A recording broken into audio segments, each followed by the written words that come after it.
Okay, magandang araw po sa inyo mga brothers. Welcome sa aking channel. Ito, may pagkakataon tayo ngayon makapag-share sa inyo. Maraming tatanong sa atin tungkol nga po dito sa ating steering head. Ano daw bang bearing ang pwedeng gamitin? Ayan.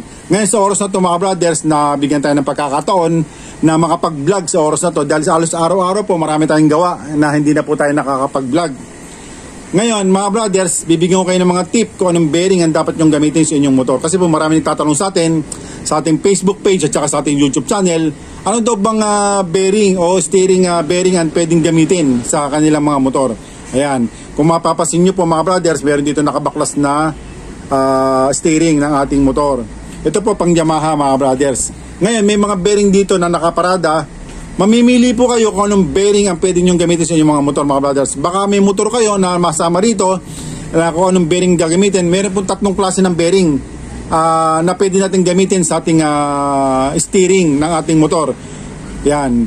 Pero bago natin simulan to mga brothers, kung napasal ka lang sa aking channel, huwag niyo po sanang kalimutan na mag-subscribe, pakipindot po notification bell button. Piliin niyo po yung all para updated po kayo pagka mag-upload po ako ng mga bagong videos.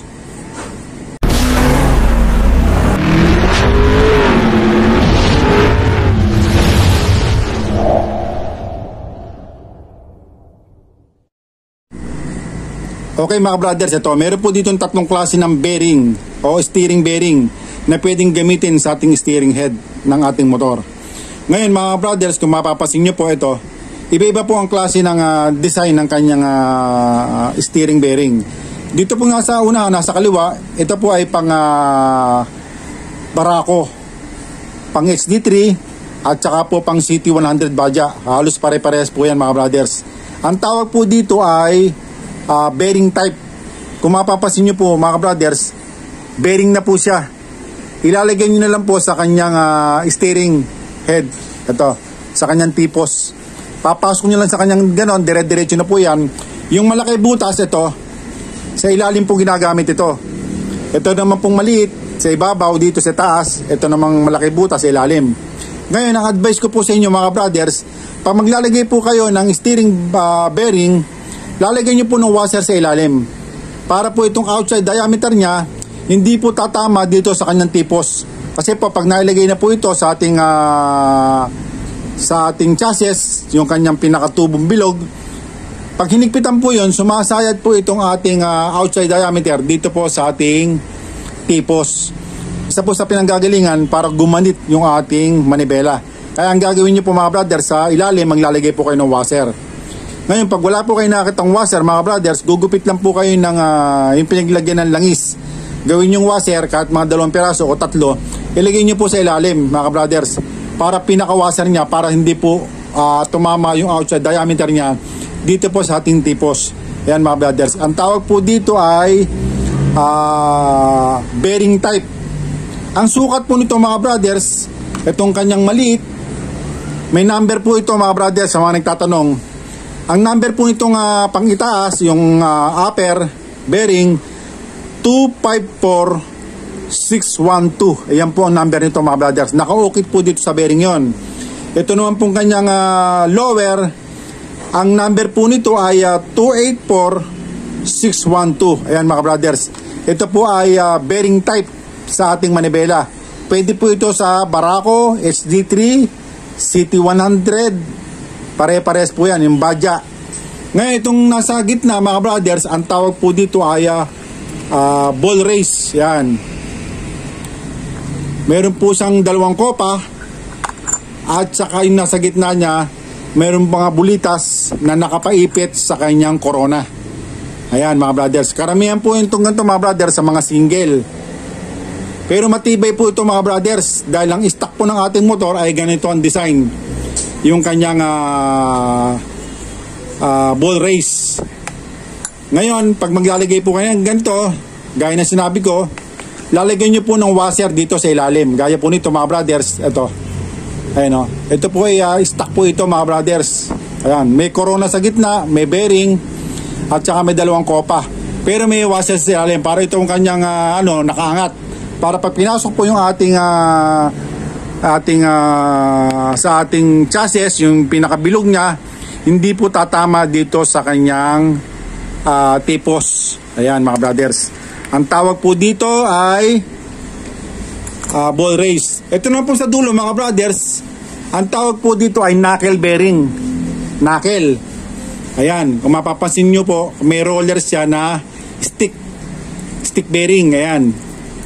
Ngayon mga brothers, gaya na sinabi ko, lalagyan nyo rin po ng washer sa ilalim pa maglalagay po kayo nito sa ating steering head o sa ating manibela. Yan po yung tatlong klase ng steering bearing. Ulitin ko po, ito po ay bearing type. Ito naman kabila ay ball race. Ito naman kabila ay knuckle bearing. Yan po yung pang Kawasaki, Barako, ayan, CT100, Baja, at saka po HD3. Ngayon dito po sa taas mga brothers, ito naman po yung pang TMX. Ayan. Itong lower niya mga brothers, ang sukat po nito ay 412. Ayan.